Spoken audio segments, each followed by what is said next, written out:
What did you find distance-wise when you conducted the test with this particular sweatshirt?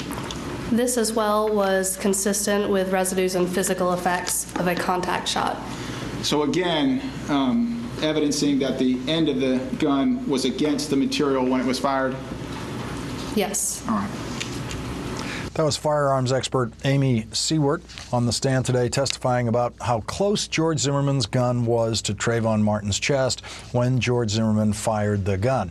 It was a day in which the forensics testimony wasn't as much about the DNA that was found as it was about the DNA that wasn't found. The DNA analyst for the state, Anthony Gorgone, told the court that the gun did not show DNA that matched Trayvon Martin. He also said that he could not find George Zimmerman's DNA under Trayvon Martin's fingernails or on the cuffs of his hooded sweatshirt. The defense tried to suggest the evidence was compromised. On Don West's cross-examination, the DNA analyst testified about the condition of Trayvon Martin's hooded sweatshirt, which he said was wet, smelled like mold and ammonia, and had been put in a plastic biohazard bag instead of a brown paper bag. Ideally, yes, you'd like to air dry anything you collect, especially items of clothing that are wet. You'd like to air dry them before you package them. And on top of that, we encourage our agencies not to put things into plastic bags because those don't allow the evidence to breathe, and that'll trap in any kind of moisture.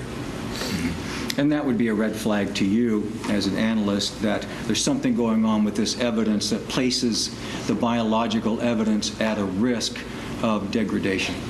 Correct. Joining me now is forensic scientist Larry Kobolinski, chairman of the science department at the John Jay College of Criminal Justice.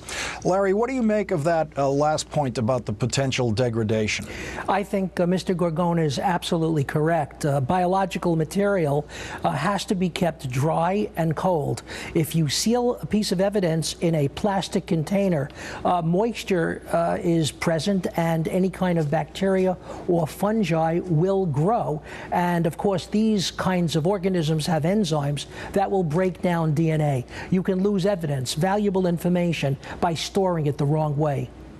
But that applies to the sweatshirt. It doesn't apply to Trayvon Martin's fingernails, where there was none of George Zimmerman's DNA. Do you consider that a major finding? No, I really don't. I've worked on many cases looking at fingernail scrapings in a post-mortem setting, and almost always you find no foreign DNA. Now, I have to add something very important here.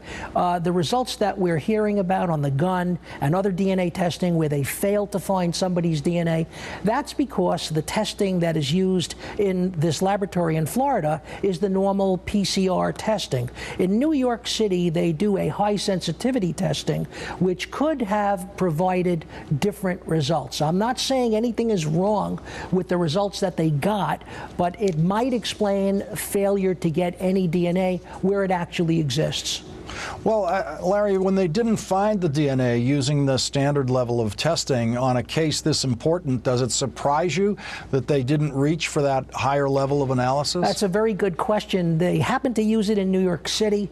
The FBI it does not favor this kind of high sensitivity testing, but there's a lot of research going on. It has been validated. It's gone through the courts in New York, and it is what is considered to be a reliable technique.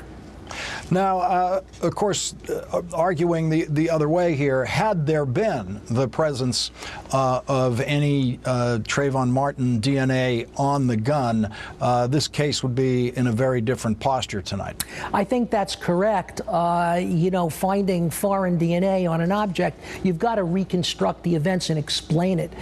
So yes, if you had his DNA on the gun, perhaps through touch DNA leaves skin cells, then you'd have to explain that. How did it get there? That would substantiate the story that Trayvon Martin not only reached for the gun, but actually touched the gun.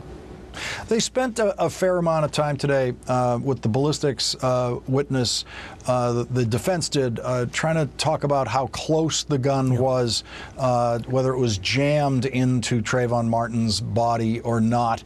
And she simply testified that her testimony is simply that the gun was touching Trayvon Martin's clothing, and she didn't distinguish as to whether it was jammed in there or not so hardly pushed in there. Do you think there was any significance to that? No, I think I saw the evidence that she put forward, the gunshot residue patterns. Clearly it was a contact shot. The autopsy showed that it was not, that it was a shot from an intermediate distance, and I think that's explainable. It was a contact shot. Dr. Koblinski, thank you very much for joining us tonight.